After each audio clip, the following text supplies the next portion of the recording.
All right, I want to recover one of these topics here that I think I missed some pretty important points on. In particular, about tips that I could give somebody looking at starting their own power sports motorcycle shop here. But what I think is important is that you don't devalue yourself or your services. If you're doing good work, make sure that you're getting paid for the good work that you're doing. Don't let customers dictate to you how things are going to go. This is another touchy subject that I've been tossing around for a long time now, is customer supplied parts.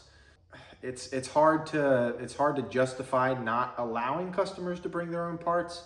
I've been burnt on a couple jobs where customers mix and match parts and things just don't work well with each other, and it causes more time for me invested into it than it's worth, or more labor time invested into it that the customer's not expecting, when in reality it's their fault. Bringing your own parts, I mean, if you're a customer watching this, I'm not trying to rub salt in a wound here, but sometimes here in the shop, we can be a lot more efficient and ultimately, most of the time, a lot cheaper if we use what we can get and what we're familiar with. I've been around this long enough to know what's good and what's not good.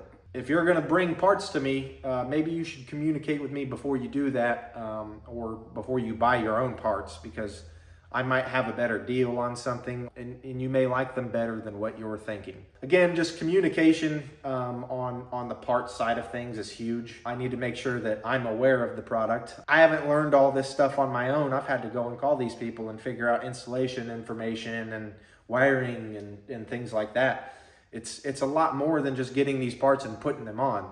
It takes time and it takes information from not just me, but from the manufacturer. And I need to have access to that. So you bringing me a box full of parts, especially with no instructions in them, really is not good for me.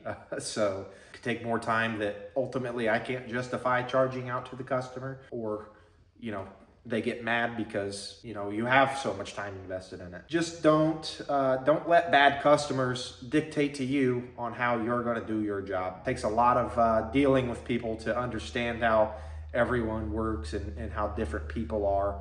I've got some of the best easygoing customers that, they give me an idea on what they want and I can just put it together for them. And they don't complain. They love it because they have complete confidence in me. I love those people. So don't let bad people put you down and get you down. Do what you know how to do and that you've probably been doing for however long before. That's my recommendation on that.